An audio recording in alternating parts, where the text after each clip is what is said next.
number you have dialed is not in service at this time. Kick your ass, kick your ass, kick your ass, kick your ass, kick your ass, kick your ass. Bonjour ou bonsoir et bienvenue dans Kick Your Ass, le tout nouveau podcast Catch. Et on vous propose donc l'épisode 2. Seulement 2, me diraient certains. Et on vous remercie pour ceux qui ont suivi le premier et bienvenue pour ceux qui découvrent le deuxième. Alors, avant de rentrer dans le vif du sujet, on va se présenter, un petit tour de table. Ce soir, on n'est que 3. Vous connaissez Junkie de la dernière fois. Un petit mot? Salut, et puis à nouveau content de refaire partie de Kick Your Ask 2, et seulement 2, comme diraient certains. Et un nouveau venu. Bonjour, je m'appelle Ulysse et je suis apprenti catcheur à l'OWA et je suis ravi de faire ce podcast Kick Your Ass 2 et je vais tout de suite remercier El Matador, le catcheur. C'est un catcheur assez renommé sur le circuit français et il nous a fait un beau stage dimanche, bien sûr pour apprendre le catch quoi.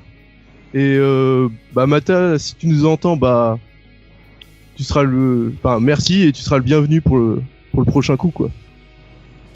Ok, donc on va rentrer dans le vif du sujet. Je rappelle les règles. C'est une discussion entre potos. On se pose et on parle catch. Moi c'est Amir, Bad CD pour ceux qui vont lire Catch News, le site numéro 1 de catch en France. C'est important de le préciser. Moi je fais des petites chroniques là-dessus où j'aime bien donner mon avis sur ce qui se passe dans le beau monde du catch. Et aujourd'hui on va parler du monde du catch en général. Donc forcément on va beaucoup parler de la WWE parce qu'elle occupe le paysage du catch. On va aussi parler de ce qui est à côté. Et donc en fait on va faire un truc qui est un States of the Union comme disent les Américains, un état de l'union. Faire une analyse d'où en est aujourd'hui le business du catch ou du pro wrestling comme disent les Américains en 2017. Alors c'est plus fun que ça en a l'air, je vous rassure. Je vais commencer avec une petite question. Vous avez le droit d'y répondre aussi chez vous. Vous pouvez même envoyer la réponse sur les réseaux sociaux. On sera ravis de la partager avec vous. N'hésitez pas. Je vais vous demander votre top 5 pour vous des fédérations aujourd'hui dans le monde. Alors, faut prendre plusieurs choses en considération. Faut prendre la notoriété, l'aspect financier, selon vous. Donc les ratings, tout ça, ça compte dans la notoriété, mais aussi le roster, j'ai envie de dire, en termes de talent. Est-ce que c'est exploitable? Si c'est une fédération où il y a que des vieux, est-ce qu'on peut encore aller? Ou s'il y a que des jeunes pas connus? Voilà. Donc c'était pour clarifier le truc. Donc je lance Ulysse, ton top 5, selon toi. Alors, je commence par le 5 ou... Donc là, c'est... Ouais, vas-y. Non, je vais commencer plutôt par le 1. Parce que bon, ça va être plus simple. Le premier c'est la WWE. Parce qu'on peut pas, on peut pas vraiment se cacher. C'est le numéro 1. D'ailleurs, c'est pour ça qu'on va parler. On va pas mal comparer par rapport à cette fédération aujourd'hui. Bon, on va pas mal comparer l'Indie à cette fédération. En numéro 2, je dirais la New Japan pour wrestling. En numéro 3, je dirais la Ring of Honor. Après, la TNA en numéro 4, plus pour sa notoriété que pour... Ouais. Oui, beaucoup plus pour sa notoriété que pour son aspect financier, quoi, surtout en ce moment. Et en 5ème, je dirais Lucha Underground. Ok. Junkie. Alors moi je vais faire en numéro 5, donc Lucha Underground qui est affilié à la AAA, si je dis pas de bêtises. Je vous propose qu'on dise les top 5, pardon je te coupe, on dit les top 5 et après on débat s'il y a à débattre. Ouais bien sûr, non mais c'était Lucha Underground qui me semble qui est raffilié à la AAA, si je dis pas de bêtises. Non, tu dis pas de bêtises. La TNA, j'ai dit une bêtise, j'aurais dû mettre la TNA en 5 parce que quelque part ça c'est vraiment une fédération un peu coup de cœur, mais on peut pas aujourd'hui la placer au-dessus de d'autres fédés parce que financièrement et pour au niveau du roster actuel et tout, elle est quand même, elle est en train de se mourir, il faut le dire. Donc 5e TNA, 4e Lucha Underground et AAA, 3e la Ring of Honor parce que je trouve qu'ils proposent quand même des shows d'une rare qualité. 2e la New Japan et je pense, on débattra après, mais que si le 2e et 3e ont une aussi bonne entente, il n'y a pas de secret. Et premier, la WWE, là, il n'y a pas vraiment débat à avoir. Ils dominent quand même, que ce soit en termes financiers, notoriété, rating, etc., etc. Ok. Alors moi je suis d'accord avec vous, j'ai le même top 4 que Junkie, c'est-à-dire que je mets Lucha Underground en 4e. Pour la simple et bonne raison que pour l'instant, elle est pleine d'espoir. On ne sait pas si ça va réussir, c'est encore un projet. C'est ça. À la fin des 7 saisons, ils sont signés pour 7 saisons, je crois, c'est ça, non? Oui, c'est ça, ils ont signé pour cette saison. À la fin des 7 saisons, on y verra plus clair.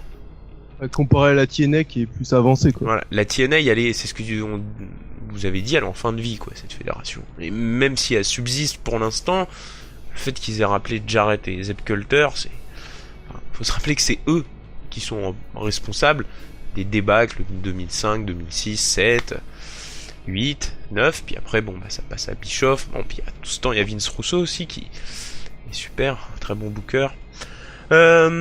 Moi, je la vire du top 5, la TNA, parce que je pense qu'elle a pas sa place. Quand il y a encore, je pense, 4 ans, on pouvait presque en parler comme la numéro 2. Je pense qu'aujourd'hui, elle a plus du tout sa place dans ce top 5. Et en fait, je mettrais Evolve. C'est quoi la place? D'accord, Evolve. Je mettrais Evolve pour la simple et bonne raison, elle est beaucoup moins connue, mais elle bénéficie d'un truc de fou qui s'appelle Flow Slam, qui a un network où il y a plein de fédérations indépendantes dessus. Ça vaut $20 par mois. J'avoue que je l'ai même pas. Mais je pense qu'Evolve, au même titre que Lucha Underground, elle est en train d'avoir ce qu'on appelle du goodwill, c'est-à-dire de la bonne volonté. Ça, c'est important auprès du public, et surtout, elle a le vent en pourpre, quoi, et elle avance. Et ça, c'est important. La TNA, elle recule, en fait. Et donc, voilà. Donc, je mets Evolve là. Et je voulais juste revenir sur un truc que t'as dit, Junkie. Sur le partenariat entre New Japan et Ring of Honor. Ouais. C'est un partenariat un peu à sens unique, moi je trouve. Qui va plus dans le sens de la New Japan, en fait. C'est pas faux. La New Japan a moins besoin de la Ring of Honor que de la Ring of Honor a besoin de la New Japan, en fait. Tu vois? Pas faux. Quand tu vois le prix qu'a été racheté Nakamura... Le prix qu'a été racheté Nakamura, c'est-à-dire Nakamura qui a été racheté par la New Japan? Non, par la WWE, pardon. Ah oui. Ouais. D'accord, oui. Faut savoir qu'à WWE, il y a très peu de catcheurs qui gagnent ce qu'on appelle le six figure, quoi, donc le million. Ouais. Nakamura le gagne, alors qu'il est à NXT. C'est censé être un circuit de développement. Parce qu'on va beaucoup parler d'NXT, ça c'est important. C'est un circuit de développement. Oui. Et là, c'est là qu'il y a un truc qui est intéressant, c'est qu'NXT est pas ressorti dans le top 5 des fédérations. Et donc c'est là que je pose la deuxième question, qui est à peu près la même, attention, mais elle est différente. Quelles sont vos 5 fédérations préférées actuellement? Et moi j'ai admis qu'on pouvait compter NXT. Oui, parce que c'est certes... Moi aussi j'aurais dit la WWE, mais bien en faisant la différence, quoi. Ouais, donc on parlait de la WWE, mais là, c'était la première question, la WWE, je pense que comme NXT et la WWE sont reliés financièrement et en termes de roadster et tout, on peut pas les séparer. Mais quand on parle de préférence, NXT et Raw et SmackDown, c'est totalement différent, c'est pas les mêmes shows, c'est pas la même philosophie du truc et tout. Donc je pense qu'on peut les dissocier quand on parle de préférence. Donc vas-y Ulysse, ton top 5 préférences, quoi. Ouais, alors là, celui-là, je vais pouvoir le faire à l'envers. Du coup, en 5ème, je mets la Ring of Honor. Enfin, je parle vraiment de ce que je pense actuellement. Ouais. En 4ème, NXT. En 3ème, je mettrais la Pro Wrestling Guerrilla. En 2ème, la New Japan. Et en premier, la Lucha Underground. Parce que ça, je peux le justifier. Parce que pour moi, c'est celle qui fait les meilleurs weeklies actuellement, quoi. Si on peut appeler ça comme ça, parce que parce que oui, enfin, c'est fait ce système de saison, quoi. Et du coup, c'est pas, tu l'as pas toutes les semaines de l'année, mais voilà, c'est quand même la manière dont elle est diffusée, c'est par semaine et voilà. Vas-y, Là, c'est Jackie. personnel. Le top 5, je mettrais la WWE en bas.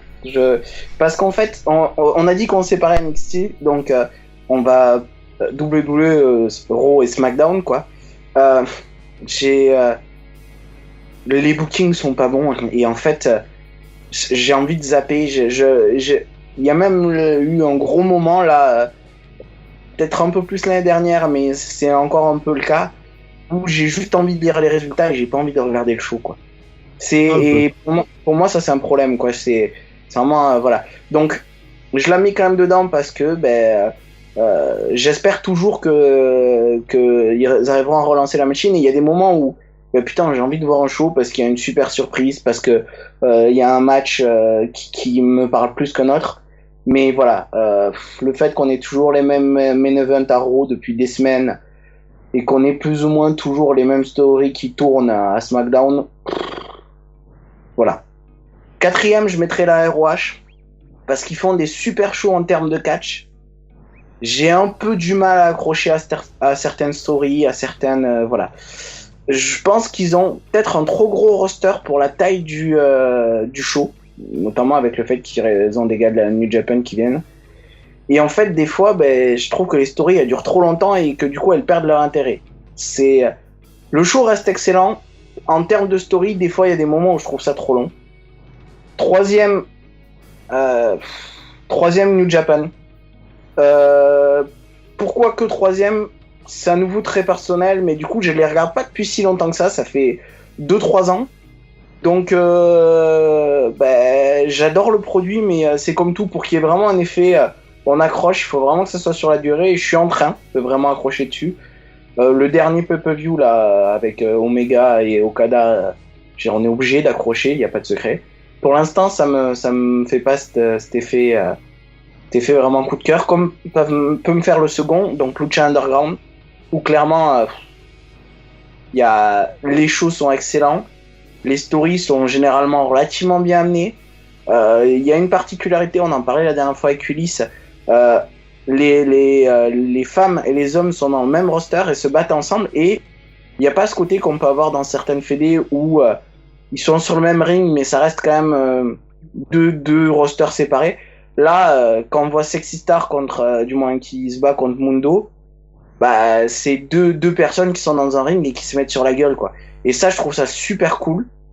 Et en premier, je suis clairement pas objectif, mais là, c'est c'est la fédé qui a fait que je suis vraiment devenu fan de catch, et même si elle est en train de se mourir, pour moi la TNA reste premier parce que je suis pas du tout objectif. Oui, mais là, non mais t'es clairement pas objectif. Je suis pas objectif, mais voilà. Non Ça mais reste t'as le droit, voilà. hein, on a parlé de préférence. Voilà. Mais là c'est plus le fait que c'est la fédération qui m'a fait aimer le catch. Et du coup voilà, mais il y a un moment il faut savoir aussi accepter qu'elle va se mourir, et tant pis, je passerai à Lucha Underground. Alors, moi j'ai un problème parce que la WWE, j'ai envie de pas la mettre dans le classement parce que le booking m'énerve tellement et ce qu'ils en font, ça me gave. Pardon ? J'ai même pas mis NXT, honte à moi, pardon. T'as le droit, t'as le droit. Mais le truc c'est qu'il y a tellement des catcheurs que j'apprécie là-bas et des mecs bourrés de talent qui sont bons. Je pense à Owens, AJ Styles, mais même Seth Rollins qui n'a pas le meilleur babyface run qu'on puisse avoir, mais c'est quand même un mec bourré de qualité, quoi, et qui est doué, et qui est intéressant. Il y a encore Chris Jericho, il y a un tas de mecs. Il faut savoir que moi ça fait peut-être 6 mois, je regarde plus Raw. Ça me manque pas. Alors pas du tout. Je regarde plus SmackDown. SmackDown, ça fait peut-être 5 ans que j'ai arrêté de le regarder, quand pendant longtemps c'était plus qu'un replay de Raw. Je lui ai donné une chance au moment de la draft, j'ai dû en regarder 2. Puis mais je regarde quand même beaucoup de catch, quoi. Je suis ce qui se passe. Donc je vais mettre la WWE par principe, mais ça m'embête de la mettre dans mes préférences. Après je vais mettre Lucha Underground. Pour la raison que vous la mettez en numéro 2 et 1. c'est qu'il y a des combats entre hommes et femmes. Et j'en parlais avec Ulysse, et je lui disais si à la limite il y avait une ceinture réservée à ça. D'accord. Mais le truc, c'est qu'il faut bien comprendre qu'au cinéma, à la télé et tout, les violences domestiques, c'est un sujet très délicat encore. Et il y a encore beaucoup de femmes dans le monde qui sont victimes, et je sais, ça fait chier de parler parce que c'est de la fiction, et c'est marrant de voir des hommes et des femmes se taper, et en plus Sexy Star, elle gagne. C'est pas, elle se fait défoncer. Mais il n'empêche que ça reste un problème. Et ça reste un problème de savoir si on peut légitimer comme ça facilement la violence entre hommes et femmes. Moi je pense qu'on peut, mais il faut avoir un cadre un peu plus... En tout cas pour passer mainstream, si la lucha veut grandir, c'est à mon avis la vraie question qu'elle doit se poser, quoi. Parce que pour grandir, une fédération de catch, elle a qu'une seule possibilité, c'est les annonceurs, c'est-à-dire les publicitaires. Et aujourd'hui, un publicitaire, tu lui montres un show où il y a des hommes et des femmes qui se battent. Moi je suis pas d'accord avec cette philosophie des publicitaires, mais c'est pas la question. Si moi je suis d'accord, ça change rien que je sois d'accord avec eux ou pas. C'est leur politique. Leur politique, c'est que ça passe pas. Et donc c'est ce qui nuit à la lucha underground, parce que le reste, elle a des talents de ouf. On a cité Sexy Star, mais c'est une catcheuse géniale, et je comprends qu'elle ait le droit de catcher contre des hommes, elle le mérite totalement, parler d'égalité, mais il faut le faire mieux. Pour moi, c'est pas assez bien fait. Par contre, on parle de Pentagon, mais c'est excellent.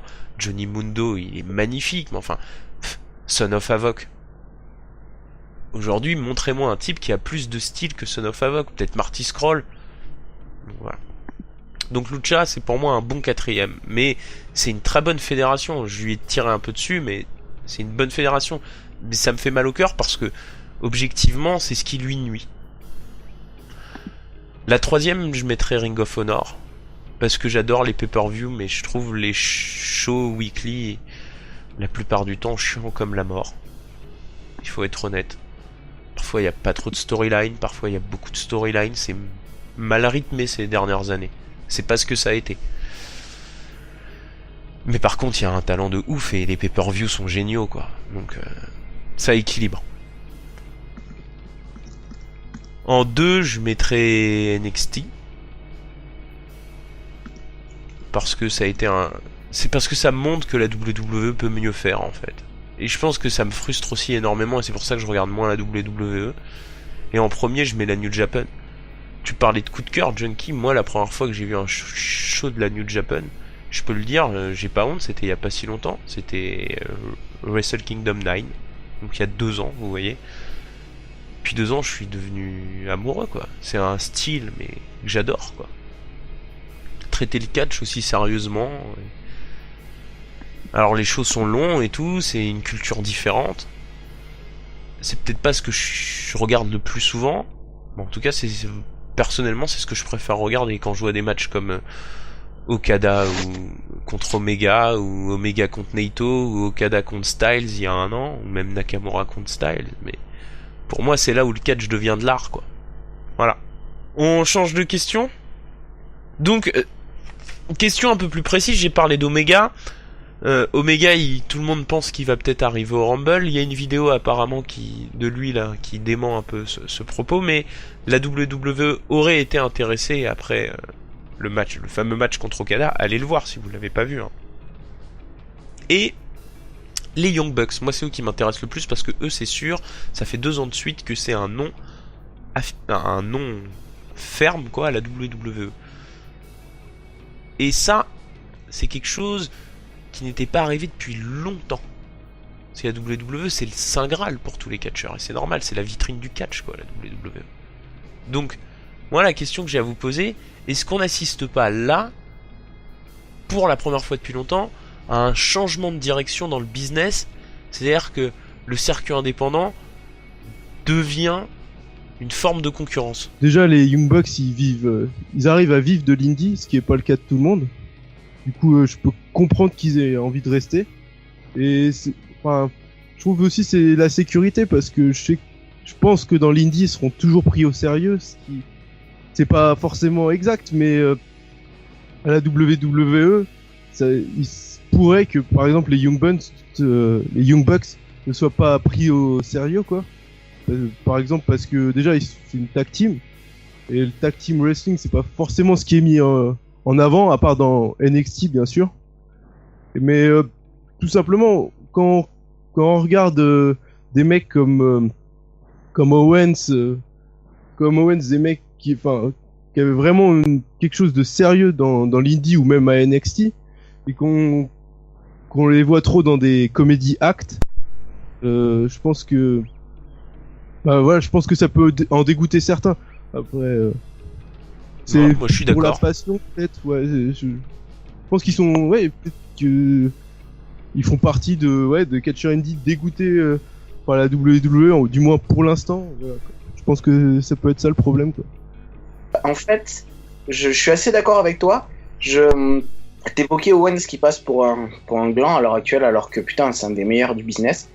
Je pense, moi, là, où Edgy Style, hein, on est d'accord, c'est un des meilleurs à l'heure actuelle dans ce qu'il fait.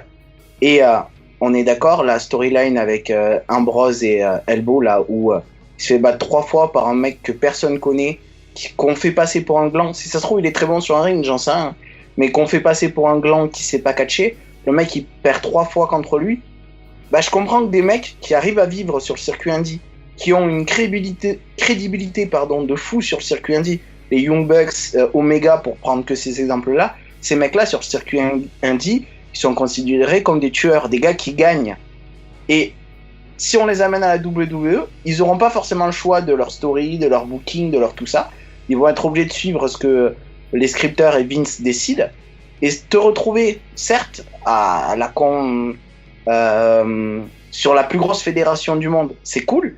Mais si tu te retrouves à aller là-bas et à passer pour un gland, soit à faire des blagues avec Jericho, à te retrouver dans une cage, trop rigolo, ou à te prendre des kicks d'un gars que personne connaît et qui passe pour un gland, il l'est peut-être pas, j'insiste là-dessus, mais qui passe pour un gland auprès du public, je comprends qu'ils aient pas envie d'y aller. Et moi, personnellement, ça me ferait chier de perdre toute ma dignité, toute la crédibilité que j'ai mis des années à construire dans les petites fédés en 3 semaines à la WWE. Alors, je vous l'accorde, Edgy Style, il a pas perdu en crédibilité. Mais tu passes quand même pour un gros con. Et je peux comprendre que ces mecs-là qui ont une image de vainqueur, une image de dominant, ils aient pas envie de prendre le risque de passer pour des glands, quoi. Ouais, j'ai même envie de dire Owens, là il est champion, quoi. Mais vu qu'il passe un peu pour un gland pendant son règne, est-ce qu'on va forcément lui en donner un deuxième? Est-ce qu'on va lui redonner une chance après, quoi?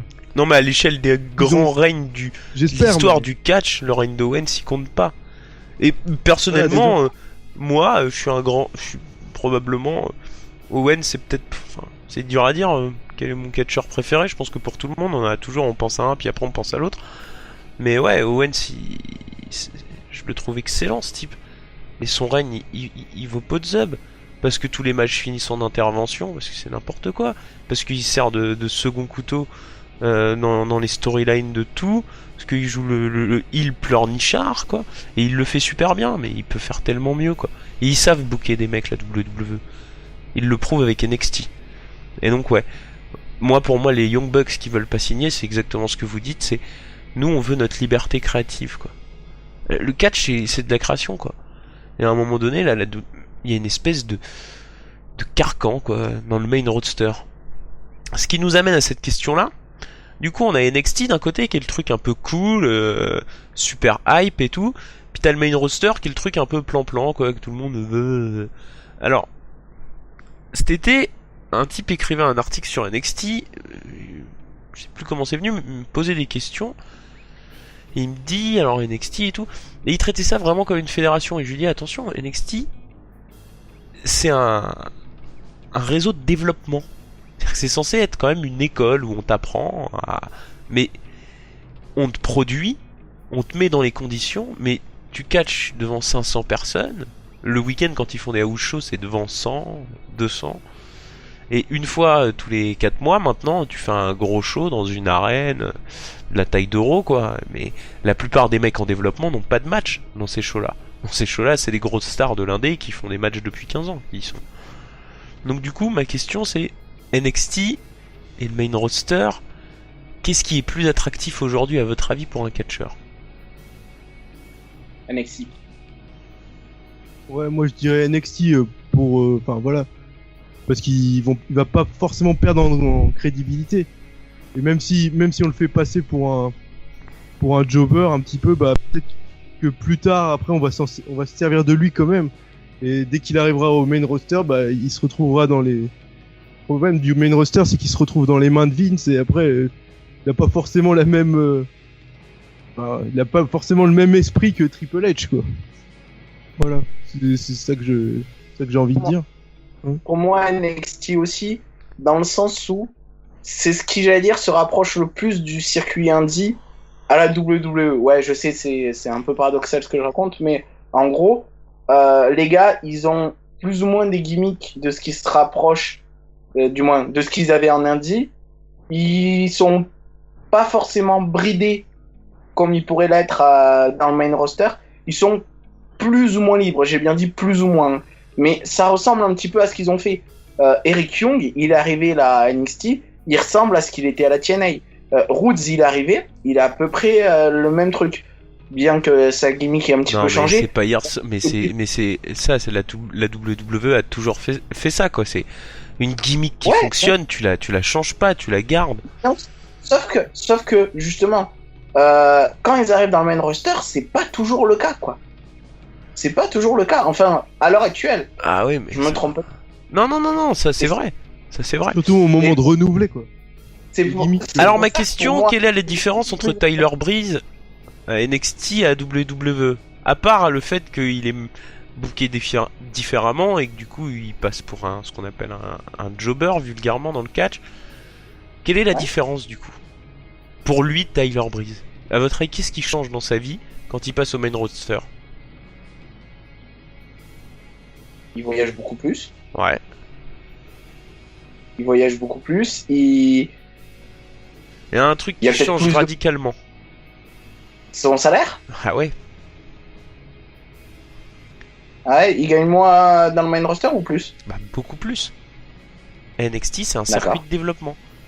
C'est-à-dire que ouais, mais je suis bien d'accord. Nakamura, son salaire, c'est AJ Styles, lui, il est pas passé par NXT.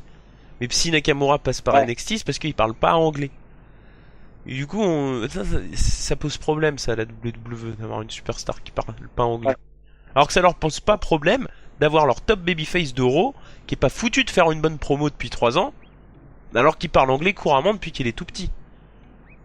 Ouais, tu vois, c'est encore un autre problème. Je parle de Roman Reigns, pour ceux qui avaient pas reconnu. Oui.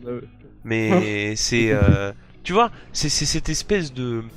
Et moi ça m'agace profondément ce truc de NXT et du main roster en ce moment, parce que les mecs ils ont les ingrédients et ils veulent pas s'en servir, quoi. Et du coup, vous êtes d'accord pour dire que la WWE elle produit sous la même ancienne 2 produits totalement différents, quoi. Complètement. On est d'accord, ouais. Mais alors dans quel but selon vous? J'ai l'impression que c'est plus pour vu qu'il y a quand même des hardcore fans qui regardent la WWE. Alors précise pour que les gens comprennent ce que c'est un hardcore fan. Bah, je dirais oui, c'est des fans qui. Enfin, c'est peut-être un peu. J'ai pas envie d'être méchant peut-être avec certains. C'est peut-être quelqu'un qui va s'intéresser vraiment au catch en général et pas seulement à une fédération, quoi. Enfin, moi je le définirais comme ça. Après, je sais pas comment tu le définis toi, mais voilà. Comment tu le définis toi, Amir? Ben. Après, le hardcore fan, voilà, on va pas partir dans les détails parce qu'il y a un tas de polémiques sur comment est-ce qu'on doit les appeler et tout. Il y a des tas de hardcore fans, il y en a des tas de différents. Je dirais que c'est ceux, déjà, on va partir nous ce soir sur la différence hardcore fan, casual fan. Le casual fan, c'est celui qui regarde la WWE de temps en temps, peut-être même pas tous les pay-per-view, ou si tous, mais voilà, qui mange la propagande de la WWE. Si on nous dit que Reigns il est fort et il est gentil, il est fort et il est gentil. Et voilà, on cherche pas plus loin. On va pas chercher à comprendre plus. On prend ce qu'on regarde. Et puis après on a ceux qui veulent décortiquer, quoi. Puis au début ils décortiquent que la WWE et on va chercher ailleurs. Et quand on commence à aller chercher ailleurs, on devient un peu plus un hardcore fan parce qu'on regarde de plus en plus de trucs et on connaît de plus en plus de choses. C'est tout. Junkie, ça te va? Oui, comme ça correspond à la description que j'en avais. Vas-y, ok, on est d'accord, ouais. On est assez d'accord. Du coup, ouais, moi, pour répondre à la question, bah, je dirais que oui, c'est les produits comme NXT, c'est aussi, enfin, vu qu'il y a beaucoup de hardcore fans qui regardent la WWE, bah, c'est pour leur faire passer la pilule de ce qu'ils pourraient ne pas aimer dans le main roster. Moi, c'est un argument et c'est plutôt un NXT ou même le UK Tournament. C'est plutôt quelque chose qui leur est adressé à eux, alors que la WWE, en gros Raw et SmackDown, c'est plutôt mainstream. Du coup, ça, c'est vraiment adressé à la base à tout le monde, mais vu que tout le monde n'est pas content, bah, il y a toujours NXT, le UK Tournament, les trucs comme ça pour rattraper le coup, quoi. Faut pas les perdre et les voir aller dans d'autres fédérations, quoi. Enfin, les voir, du genre la ROH, par exemple, quoi. Je sais pas si du coup, effectivement, je suis d'accord avec toi. NXT est destiné plutôt aux hardcore fans, effectivement, parce que ça correspond justement un peu à une image qu'on a du catch indie. On a vraiment du catch. Il y a pas vraiment de, il y a des jobbers, il y a de tout ça, c'est pas la question, mais il y a pas vraiment de personnes qui passent pour des glands. Les stories sont plutôt bien amenées. Il y a assez rarement des matchs qui sont vraiment inintéressants.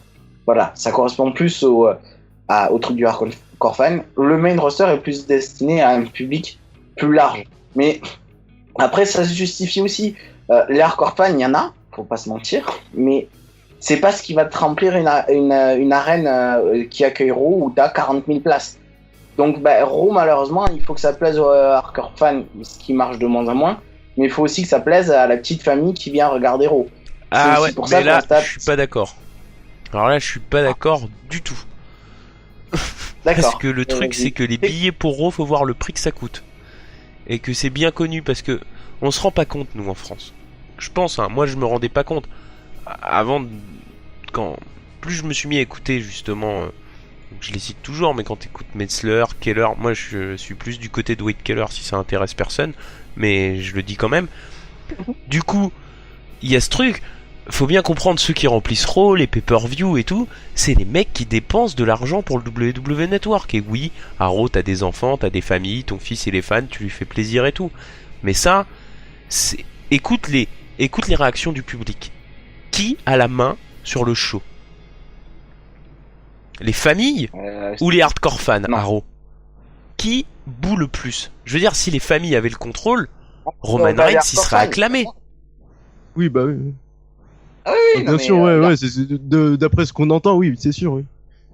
Les hardcore fans, ils ont déjà gâché des fins de pay-per-view, même des fins de Raw, en refusant ce qu'on leur proposait et en huant. Et là, par exemple, pour 205 live là, 205 live, comme j'ai tout dit en français, je devrais faire pas d'exception. Et bah pour 205 live, il y a le public part. Du coup, ils ont du mal à garder la caméra sur des gens. Donc tu vois, les arènes, et alors, Raw, d'accord, il y a peut-être des familles et tout, mais les pay-per-view, au prix que ça coûte, et WrestleMania, et le Raw d'après WrestleMania, qui est capital, ça c'est rempli exclusivement de hardcore fans. Ouais.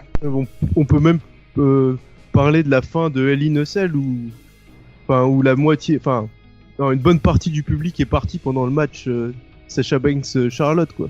Oui, et qui s'en va à ce moment-là? C'est pas les familles. L'hardcore fan. C'est ça le problème. Non, c'est l'hardcore fan. Ouais. Qui dépense toute cette thune en t-shirt? Ouais, c'est l'hardcore fan. Mais je suis bien d'accord. Mais du coup, c'était pour moi la différence, c'est que la WWE, c'est avec le main roster, ne vise plus les hardcore fans. C'est bien le problème d'ailleurs. C'est aussi pour ça que le main roster, on s'en désintéresse de plus en plus et que les shows sont gâchés par le public qui se barre, qui hue le face et applaudit le L, etc. Ouais, mais alors, je suis d'accord avec toi. Et je rajoute un truc qui va dans ce sens-là. NXT, depuis tout à l'heure, je martèle que c'est un circuit de développement. Ok? Ouais. Eh bien, ça veut dire que selon les critères de développement de NXT, Baron Corbin est plus développé que Samoa Joe, Bobby Roode et Nakamura. Vous êtes d'accord? Puisque Baron Corbin Là, on est dans est le sur main notre- roadster, Ouais. et pas eux. Ils sont encore à NXT en train de s'entraîner. Selon les critères, logiquement, ça devrait être ça, mais. Alors qu'on sait tous pourquoi ils sont là-bas. C'est que s'il y avait que s'il y avait que les mecs qui avaient besoin de s'entraîner, comme au début, NXT ça remplissait pas de salle et tout le monde s'en fichait. C'est quand Hein ils ont ajouté Sami Zayn, Neville, Finn Balor, Kevin Owens, la première grosse fournée, Hideo Atami, que là tous les hardcore fans se sont dit waouh, tous les mecs que je m'embête à regarder partout sur le circuit indépendant depuis des années, ils vont tous dans la même fédération. Et la WWE en plus, bah parfait. Et en plus, on sortait de quoi à ce moment-là? Il y a eu un événement traumatique en fait dans le catch indépendant. Et la WWE, il y a eu CM Punk et Daniel Bryan, quoi. Je pense qu'il y a une partie des fans qui, je crois que inconsciemment j'en fais peut-être encore partie, qui en veulent à la WWE pour ce qui s'est passé. Je veux dire, je m'en fous que Punk soit parti. Je pense que vous tous aussi, il a le droit. Oui. Bah, il avait un peu raison, hein, vu ce qui s'est Même, passé. Quoi. je suis d'accord, il a failli mourir. Mais c'est la WWE qui est dégueulasse, quoi. Le virer le jour de son mariage, pas vouloir présenter d'excuses, pas essayer de lui dire écoute, on a merdé quoi, tu nous as rendu tellement de services. On comprend que tu veux pas revenir, mais faut pas qu'on se quitte comme ça. Je veux dire, ils sont toujours en train de dire qu'ils sont une famille. Bah, je trouve pas que c'est comme ça qu'on traite un mec qui pendant des années a porté les main events sur son dos quoi. Ouais, c'est ce qui est dit après. Et Daniel Bryan, ils l'ont chié quoi. Et ça, j'en démordrai pas quoi. Ah, ah non, mais Daniel et Bryan, ils ont tellement gâché, quoi. Putain. Et pour une Il seule y avait raison. tellement mieux à faire. Vince aime pas les petits gabarits? Ouais, et parce que Vince avait déjà un nouveau projet en tête. C'est savoir Roman Reigns. Hum. Ouais, bah. Et si aujourd'hui Seth Ah ouais. Rollins n'est pas un bon babyface, c'est Roman Reigns. Parce qu'il faut que personne soit plus cool que Roman Reigns. Et c'est logique, à la base de base. Personne n'était fait pour être plus cool que Stone Cold. Bon, pas de bol, il y a eu le Rock qui est arrivé. Ça se contrôle pas, mais les deux se sont équilibrés. C'était un moment unique, mais techniquement, votre top babyface, ça doit être le plus cool de la fédération. C'est logique. Ça, je comprends. Et quand je dis cool, Mais sauf que ça marche pas. ce- Bah, si- le On préféré prend de plus. NXT Shinsuke, quoi. Et Voilà. c'est logique. Mais ouais, c'est ça. Et là, c'est pas ça. Et le problème, enfin, pour moi, c'est que du coup, la WWE, aujourd'hui, il y a une partie de son audience qui n'est pas d'accord avec ce qu'a fait dans le main roadster. Et elle a beau adorer ce qui se passe avec NXT, NXT c'est pas rentable pour l'instant. En tout cas, la WWE n'a jamais communiqué les chiffres d'NXT. Il faut savoir qu'on sait pas ce que gagne NXT, que même dans ce qu'ils transmettent à Wall Street, un revenu tous les 3 mois, ouais c'est ça. On n'a pas les chiffres de ce que gagne NXT, ni de ce que dépense NXT. C'est dans un truc global, Performance Center, donc on ne peut pas décortiquer si NXT est rentable ou pas aujourd'hui. Vous voyez? Et croyez-moi que si NXT était rentable, on le saurait. C'est pas le genre de la WWE de masquer quand t'as fait du bénéfice. Oui, c'est ça, ouais. Avec tous les les promos pour rappeler. Enfin, ils nous l'ont déjà fait. Chaque fois qu'il y a un record, ils hésitent pas à nous le balancer. Alors voilà. Ouais, après, Voilà, je me disais, on Finalement- n'entend plus Junkie. finalement, ouais, non, mais j'étais en train de réfléchir à un truc. Je me dis, finalement, est-ce que NXT, ça crée pas une image de marque? C'est-à-dire que la WWE, c'est une marque, en fait. Je veux dire, c'est une fédération, je suis Attention, d'accord, mais c'est une marque. C'est. Pardon? J'ai dit dire attention, parce que si tu dis qu'NXT ça fait une image de marque, on va te dire WrestleMania, c'est une plus grande image de marque que NXT. Oui. Vaut mieux être allé Mais à ça, WrestleMania qu'à NXT. Je te l'accorde. Ça, c'est. Mais en fait, WrestleMania, il y en a un par an. C'est le truc de l'image de marque et c'est indéniable. Le WrestleMania Access, c'est quelque chose de. Week, pas Access, pardon. C'est un truc de fou. C'est pas la question. Mais en fait, finalement, la WWE, si c'est dans sa volonté de s'imposer comme la fédération mondiale, le numéro 1, ce qui est le cas, ne me faites pas dire ce que j'ai pas dit, NXT, le UK Tournament, etc., bah, c'est un peu aussi une manière de rappeler regardez, on domine partout. Et quelque part, même si elle y perd de l'argent, ça continue à valider. Regardez, la WWE, c'est du bon produit. Tu vois ce que je veux dire? Ça, tu perds de l'argent, mais tu gagnes aussi en forme peut-être de notoriété auprès des hardcore fans. Tu gagnes, tu mets un super produit sur WWE Network, ce qui est aussi important, etc. Donc, je pense que ça sert mais aussi c'est à pas l'image. viable. C'est-à-dire que là, c'est bien, mais enfin, c'est pas viable, ne serait-ce que sur 5 ans. Ça dépend. Le gain, il est peut-être pas direct, mais à voir si un gain indirect, c'est viable. Je sais pas. Mais alors, prenons les ratings d'Euro. Hein. 2,24, là, c'était un bond dans les ratings. Le dernier Euro, 2,24. Alors, c'est pas des 2,24 millions de gens. Hein. C'est 2,24, c'est les ratings Nielsen. C'est un truc, une échelle. Je vous expliquerai pas comment ça se calcule parce que j'en sais fichtrement rien. Mais il n'empêche, 2,24. Et bah, en 2012, quand ça a commencé l'Hero de 3 heures, 2012-2013, je sais plus. Ça me paraît il y a longtemps quand même. Ils étaient au-dessus de 3, 3,5. Vous remontez en 2005, ils étaient à la barre des 5, des 4. Et en 2001, ils étaient à plus de 5, 6. Faut voir tout ce qu'on perd d'audience, quoi, en 15 ans. Et là, Raw, en 3-4 ans, ça a perdu 1,5 de moyenne générale dans les ratings. Alors, à mettre avec une pincée de sel, parce que tous les shows télé connaissent ça. C'est pas que Raw qui baisse en ratings, la télé perd en audience parce qu'Internet prend le pas et qu'aujourd'hui on consomme ce qu'on regarde différemment avec Netflix, avec les abonnements, les replays et tout. Ça joue. Il n'empêche que Raw, c'est live, ça dure 3 heures et avouez, ça fatigue. Aujourd'hui, je connais personne qui peut regarder un Raw, ceux qui regardent les Raw de 2h20 et qui les regardent en entier chaque semaine, mais j'aimerais qu'ils se manifestent. J'aimerais qu'ils m'envoient un message, on peut me contacter si vous le voulez, parce que j'aimerais qu'ils m'expliquent. Parce que moi, je ne crois pas qu'il y ait quelqu'un aujourd'hui qui regarde Raw en entier d'un bout à l'autre. Sans zapper, ouais. Peut-être une fois par an, mais alors tu peux pas le faire, tu le fais pas 3 semaines d'affilée.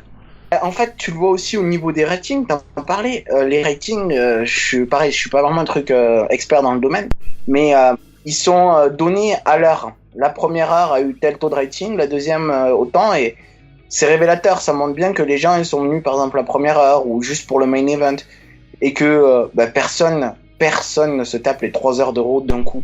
Moi, quand je les regarde, je zappe, quoi. Je passe les périodes de blabla parce que on se tape des promos de 112 ans.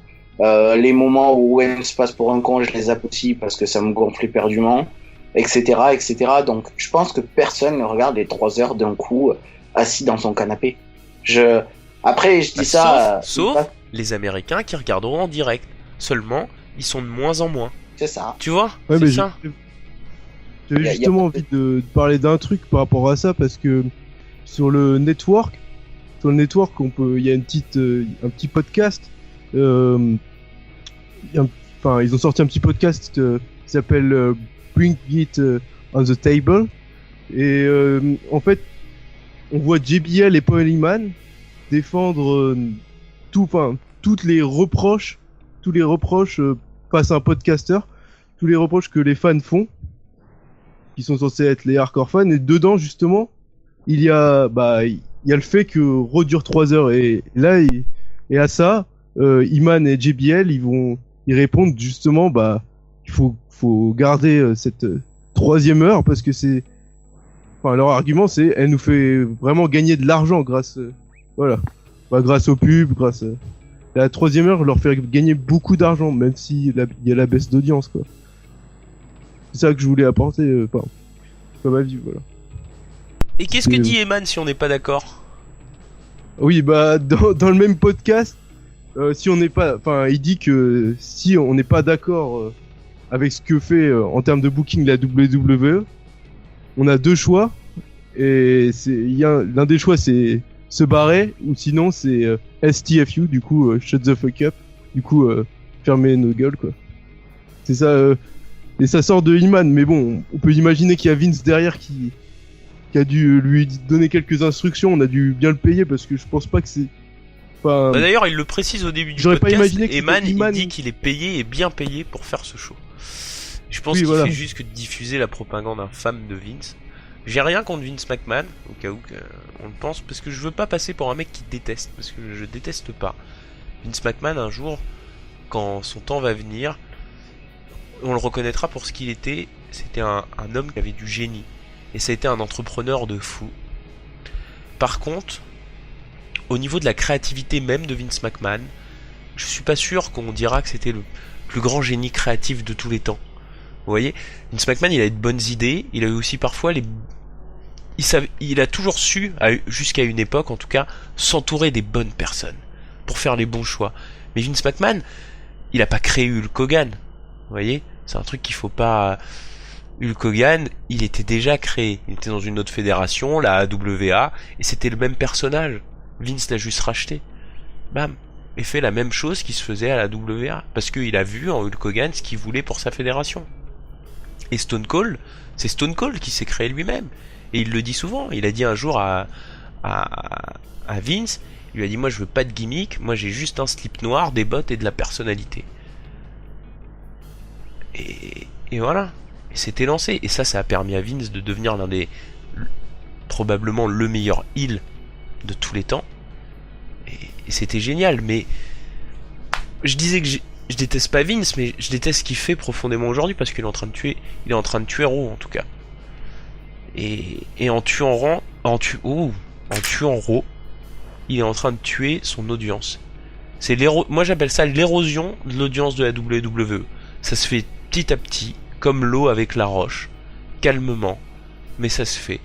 Moi j'ai lâché, je connais de plus en plus de gens qui regardent, voilà, on zappe, on regarde de moins en moins longtemps Raw, jusqu'un jour on se rend compte qu'en fait on en a plus besoin. On peut suivre quand même, savoir ce qui se passe au loin, et puis de toute façon on comprend quand on regarde les pay-per-view. Et voilà. Et le jour où ça va faire... Et en 2019, les contrats de la WWE vont être renégociés pour la télé, et là ça va être intéressant. Pas avant par contre. Avant non. Et donc voilà.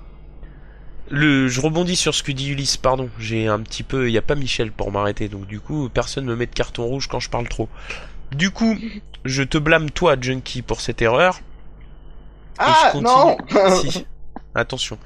Et donc, je continue sur ce truc là de Paul Heyman et JBL, cette war on fans, comme on dit, quoi, cette guerre contre les fans, qui du coup, depuis tout à l'heure, on dit qu'il y a NXT, il y a le UK Tournament, il y a plein de trucs pour faire passer la pilule aux hardcore fans, les caresser dans le sens du poil.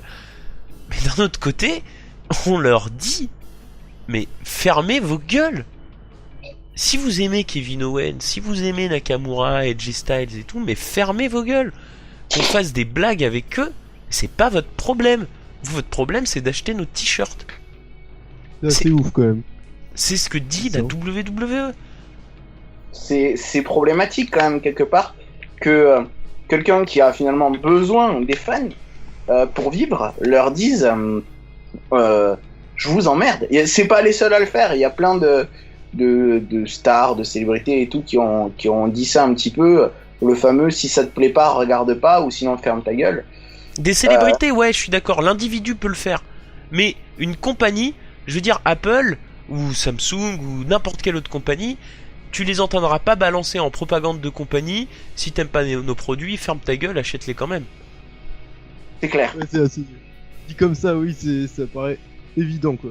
Ah mais on dit comme ça, mais t'es témoin et vous pouvez tous prendre le Oui, bah oui. WW Network, aller sur le truc et me dire ah non il le dit pas exactement comme ça. Il le dit exactement comme ça. FQ. Voilà. Avec un mouvement de main, ouais. Shut the fuck up. C'est malaisant. Je trouve ça, c'est hyper irrespectueux pour les fans et je pense que quelque part ça leur jouera des tours à un moment. La preuve, les ratings baissent. Si aujourd'hui lundi monte autant, c'est peut-être que les gens se tournent vers un produit qui les respecte plus. Bah ouais. Bah parce que moi clairement je continue à regarder la WWE. Je l'ai déjà dit pour Owens, pour tout ça. Et puis parce que j'aime bien le network. parce qu'il y a des trucs cool, on peut regarder toutes les fédérations qui ont existé, et ça c'est un avantage considérable je trouve. Par contre, je m'en fous en fait. Reigns va redevenir champion, je m'en fous. Ce qui va se passer à WrestleMania, je m'en fous, je regarde quoi. Mais ça me touche pas. Le jour où j'aimerais un jour là, quand si le produit reprend quoi du poil de la bête, alors ouais, je serais le premier à dire ah là c'est cool quoi. Parce que c'est bien de kiffer, parce que la WWE c'est le truc le mieux produit, c'est ce qui fait le plus pro, c'est quand même avouer qu'il y a tout un truc, les vidéos sont trop bien faites, les angles de caméra, mais tout est bien pensé à la WWE. Faut leur reconnaître ça quoi. Il y a juste un truc qui chie dans la colle, c'est qu'ils s'en foutent de ce que pense leur audience. Voilà. Leur audience qui leur apporte le plus de thunes. Et c'est pas moi, c'est pas Junkie, c'est pas Ulysse, nous on dépense pas beaucoup pour la WWE, c'est les mecs qui chaque semaine se retrouvent pour aller huer Roman Reigns. Et qui un jour vont trouver ça pas drôle. Parce que Roman Reigns continue à déclarer, il l'a fait il y a pas longtemps dans la presse, là, il y a 2 jours, il a dit mais attendez, vous vous rendez compte de la star que je suis? Les gens ils me huent quoi. Et il y en a d'autres qui m'acclament. Il me dit je fais quelque chose à tout le monde quoi. Tout le monde s'intéresse à moi. Et en fait, il a raison et il a tort. C'est pas le sujet mais ça ressemble à un heel hein. Oui, c'est ça. Ouais. Mais... Ça ressemble à un heel sauf que c'est censé être le top babyface de la compagnie. Ouais, voilà, c'est ça. Et donc ouais, mais c'est le sujet de dingue quoi. Moi j'ai l'impression que c'est le sujet qui revient à chaque fois qu'on parle de catch et de WWE, c'est Roman Reigns quoi. Parce que ça fait 3 ans. Ça fait 3 ans. Et on en reste là. Alors, je vais lui donner le bénéfice du doute. Et je vais le regarder être champion. Et je vais lui laisser jusqu'à WrestleMania. Honnêtement, je vais essayer de le défendre jusqu'à WrestleMania. Je m'engage à faire ça. Paris tenu. Par contre, après WrestleMania, si ça a foiré... Tout le si ça foire après WrestleMania, il est cuit, Vince aura cramé sa carrière, c'est fini. Moi franchement j'irais mettre un pain à Vince. Moi déjà je suis Roman Reigns, je me dis le mec est en train de se foutre de ma gueule quoi. Ça fait 3 ans qu'il me dit ça va marcher, à un moment donné faut se rendre compte. Bref. Et donc, dernier point. Maintenant qu'on a établi qu'il y avait cette guerre contre les fans, précisément contre les fans qui dépensent de l'argent, qui vont voir NXT, voilà, hein, ceux qui remplissent les takeovers et tout. Mais c'est les mêmes qui remplissent SummerSlam le lendemain et qui remplissent le Raw d'après, ok. Ouais. Donc ils font la guerre contre ces fans et en même temps ils leur font passer des pilules. Donc il y a un truc étrange quand même, parce qu'il faut savoir que le pic de popularité de la WWE c'est 2001. À WrestleMania 17, la WWE est la fédération la plus populaire du monde. Incontestable. Et surtout Vince vient de racheter toute sa concurrence en finissant par la WCW qui avait failli le ruiner 5 ans avant quoi. Et donc là, ils sont au top. Une erreur de booking qui pour une fois n'est pas à mettre sur le dos de Vince. Stone Cold décide de devenir heel en se disant ça va faire un choc parce que c'était le babyface le plus over. Donc forcément, ça choque. Et oui, ça a choqué. Mais ça a tellement choqué que des gens sont partis en fait. Il y a déjà un résidu qui n'a jamais accepté la fin de la WCW et qui a dit bon bah puisque ça c'est fini, j'arrête. Parce qu'il faut comprendre qu'il y a des gens, la WCW, des gens de Caroline du Nord par exemple, pour ne citer que, la WCW, c'est un truc qui suivait depuis 50 ans quoi. Ça s'appelait pas comme ça pendant 50 ans, mais c'était la même fédération. Alors le jour où ça s'arrête, on est pourquoi continuer quoi. Je vais pas suivre l'autre truc que j'ai détesté toute ma vie quoi. Vous voyez? Donc il y a des gens qui sont juste passés à autre chose quoi. Mais ils existent encore, ils regardent encore du catch. Ils regardent pas la WWE, ils sont latents, ils sont jamais revenus. Vince a jamais récupéré toute l'audience qu'avait Monday Night Raw. Il en a récupéré une grande... Et à partir de 2001, c'est ce qu'on a dit à un moment, les ratings n'ont fait que tomber, quoi. Alors du coup, où ça s'arrête pour vous, quoi? Où on va, là? C'est vraiment la question la plus... Mais où on va, à votre avis, là? Vous voyez les 2 prochaines années, quoi. Vous voyez comment, quoi? Ulysse, peut-être? Ouais, parce que c'est balèze, donc vas-y Ulysse, lâche-toi. Ouais, bah, je pense que déjà, Reigns, ça risque d'échouer, quoi. Malheureusement. Vraiment, s'il continue comme ça, voilà. Bah alors là, du coup, je te pousse à aller plus loin là-dessus. Si ça échoue, Ouais. qui prend la relève de Top Babyface? Qui n'est pas gâché? Qui est là? Pas encore, bah, Finn Balor, quoi. Ouais. Là, je vois ça comme ça de tête, je vois que lui, mais même, surtout qu'il y a 2 shows, il en faut plusieurs à côté, il faut pas qu'un mec. C'est bien ça qu'il faut. Faut pas qu'un mec, moi. Est-ce qu'on peut mettre Styles aussi? Voilà, ouais, il y a AJ Styles, oui, on peut mettre Styles, quoi. Il pourrait être top babyface, on voit bien, on voit bien comment les foules l'acclament, quoi. Après, ils choisissent de lui mettre plutôt un booking de heel, mais voilà, quoi, il pourrait être face, les gens, il est apprécié des gens, bon, pour moi, c'est une erreur aussi de la WWE, mais voilà. Mais bon. Non, parce qu'il faut savoir que quand on book en fonction des réactions des fans, quoi. Les heel Exactement, turns ouais. et les face turns, c'est ça le problème, quoi. historiquement, étaient basés en fonction de ce que les gens réagissaient à un catcheur. Quand un catcheur populaire a arrêté d'être populaire par effet de mode, d'un coup, avant que tout le monde se mette à lui comme ça parce qu'il s'en fiche, il devenait heel pour se relancer, quoi. Et s'il redevenait trop populaire en heel, et bah il repassait face. Pardon, je t'ai coupé, Ulysse. Et toujours avec, moi, ça m'a jamais dérangé d'avoir des faces qui respectent pas toutes les règles, voilà, quoi. Comme Stone Cold ou Eddie Guerrero, quoi, voilà. Ça veut pas dire que c'est pas parce que, par exemple, Seth Rollins s'arrêtait pas de tricher que, voilà, ils auraient pas pu continuer à essayer de le passer face tout en gardant ses traits de caractère. Là, on a l'impression qu'il a complètement changé, mais bon, passons. Sinon, ce que je vois, moi, du coup, ouais, ils vont peut-être essayer de se retourner vers Finn Balor, ce qui serait, moi, je pense que ce serait un bon choix, quoi. Mais sinon, je pense que les fédérations indie vont de plus en plus monter, et du coup, on va avoir un choix, quoi. Pas un choix aussi radical que, voilà, que soit tu regardes Nitro, soit tu regardes Raw, quoi. Non, plutôt un choix, voilà, qu'est-ce qu'on va... Est-ce que je vais plein de petites alternatives au lieu d'une grosse, quoi. Est-ce que je vais pas regarder le reste, quoi, aussi. Ouais, je t'ai coupé, mais c'est ça, quoi, plein de petites alternatives au lieu d'une grosse, quoi. Ouais, et des petites alternatives qui sont assez grosses pour que les mecs puissent en vivre. Exactement, voilà. Ouais, Junkie. Moi personnellement, je serais pas contre, parce que s'ils font vraiment de la merde la WWE, moi je peux très bien voilà, je vais regarder autre chose, je vais préférer autre chose. Puis voilà, quoi. Et si jamais ils reviennent en force et qu'ils fassent quelque chose qui me plaît vraiment, voilà, je vais apprécier. Après, le seul point dommage, ce serait qu'ils gâchent vraiment ses talents comme Owens et Styles, quoi. Voilà. Ça me fait... Là, ça m'énerverait. Mais bon, si moi je peux rien y faire, voilà, s'ils décident de faire de la merde, ils font de la merde, et puis je regarderai autre chose, puis basta, quoi. C'est ça.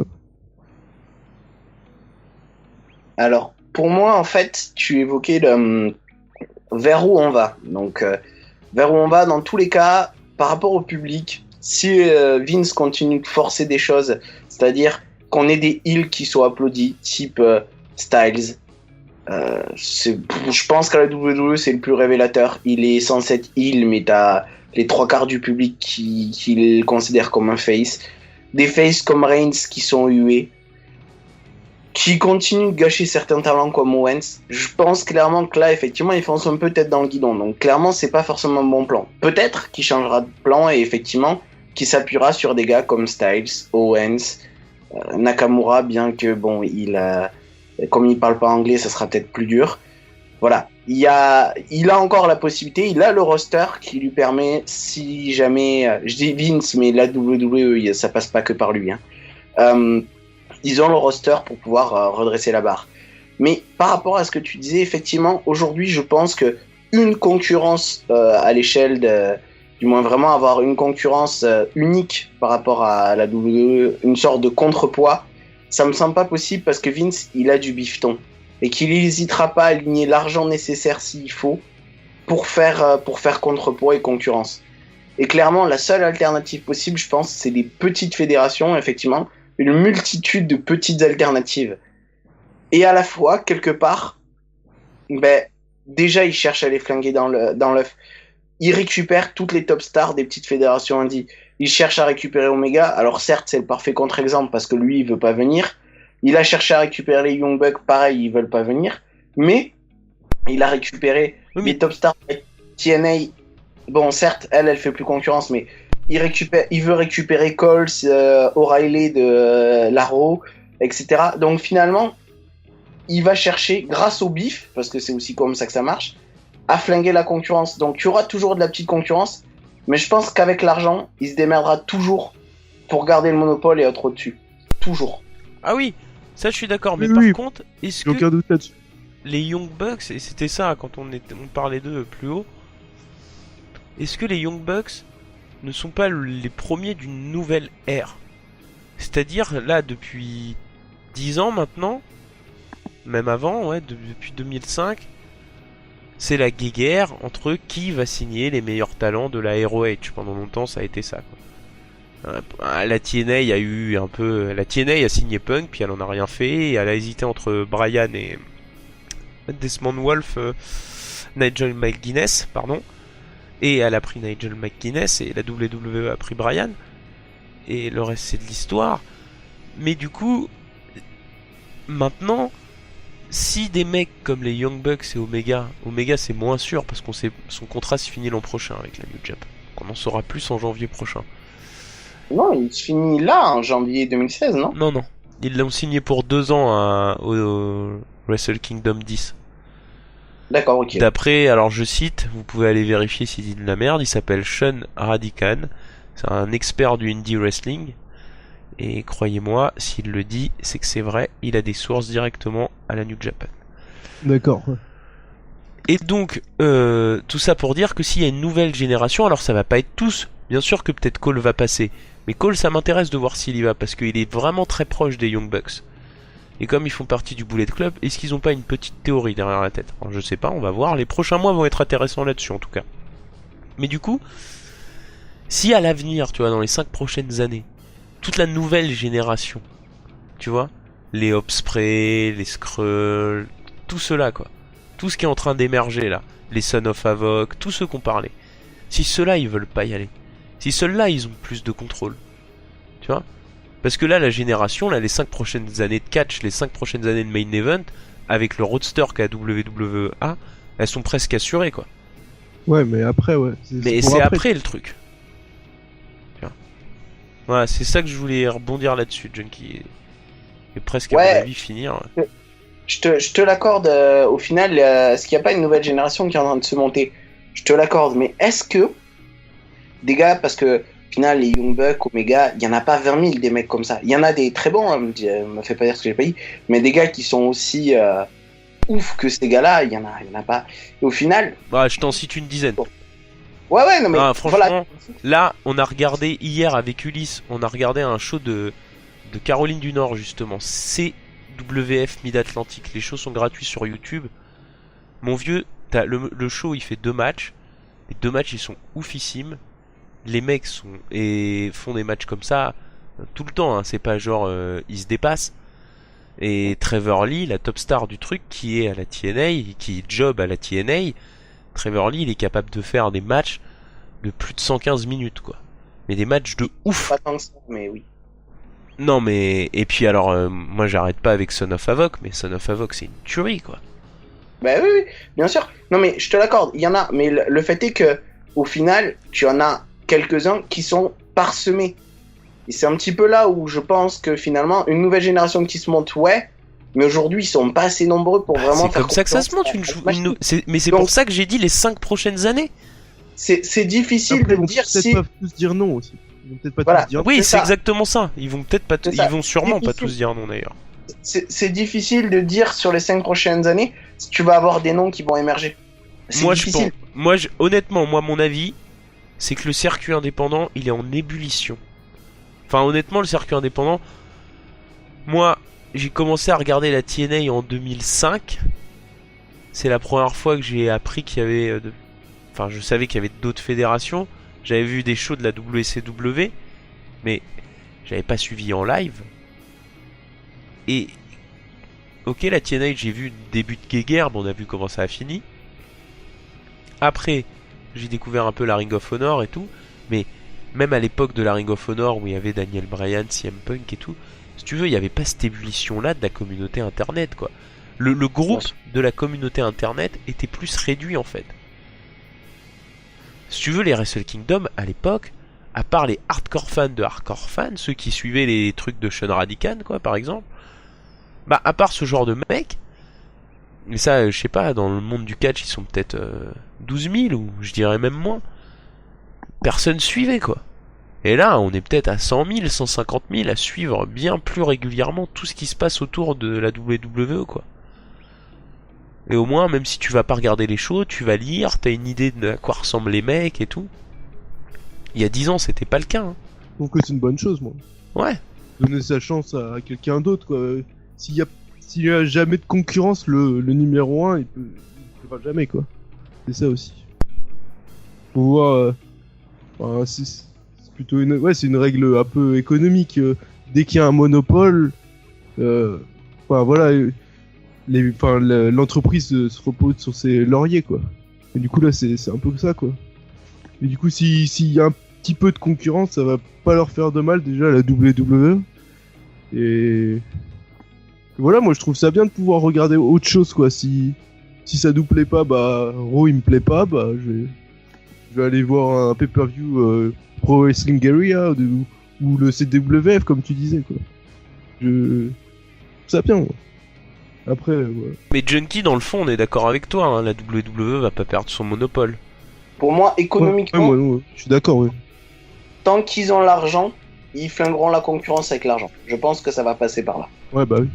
Forcément. Il faut pas se mentir, toutes les fédérations qui ont espéré leur faire de l'ombre, soit elles se sont cassées la gueule parce qu'elles ont perdu leur talent, et elles ont perdu leur talent parce qu'ils ont signé là-bas, soit elles se sont cassées la gueule en termes économiques. Oui, mais parce qu'il y a plus d'alternatives.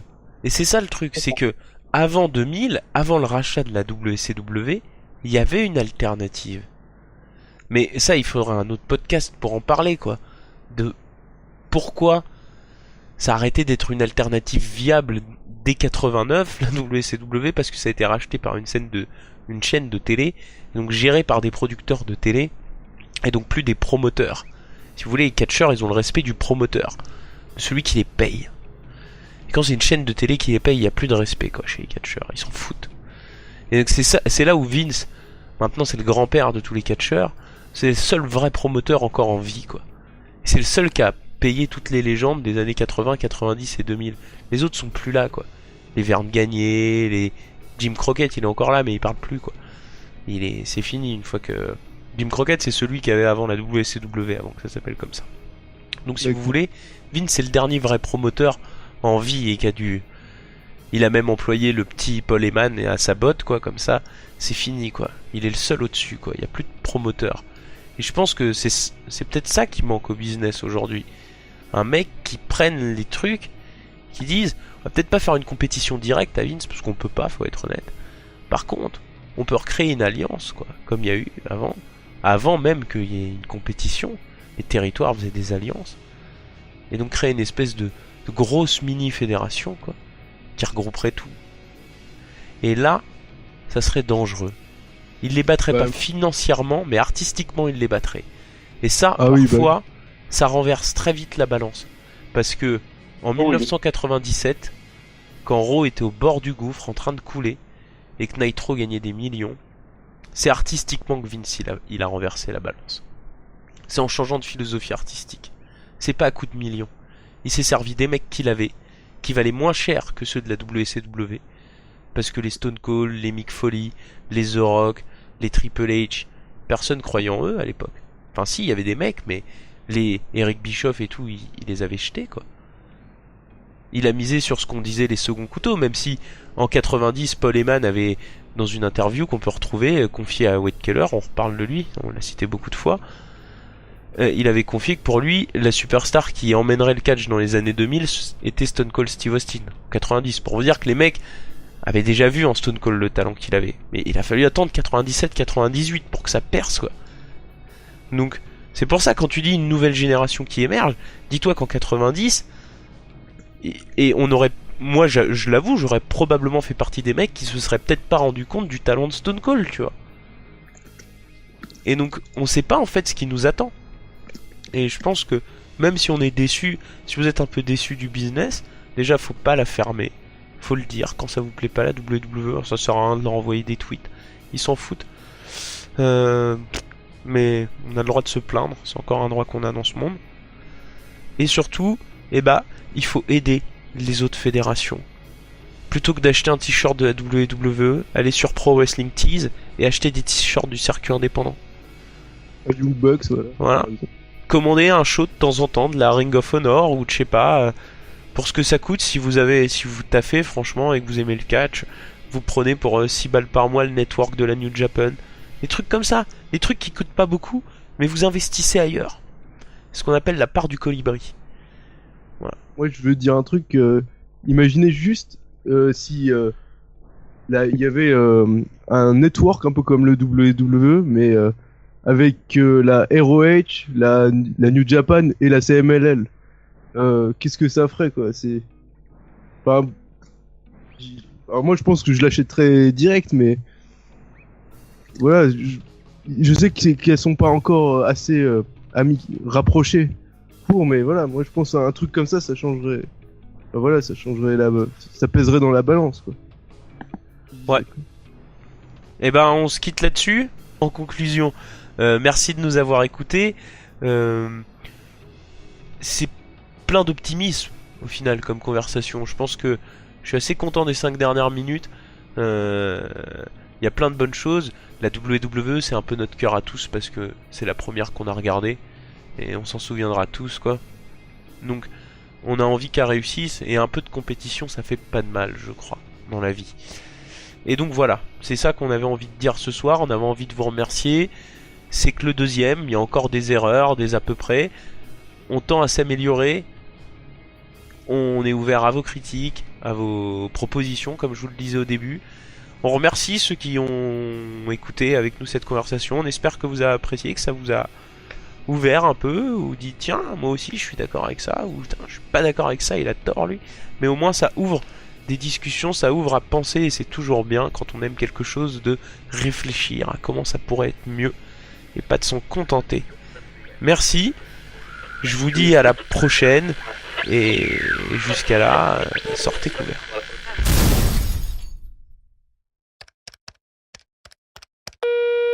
We're sorry, the number you have dialed is not in service at this time. Kick your ass, kick your ass, kick your ass, kick your ass, kick your ass, kick your ass.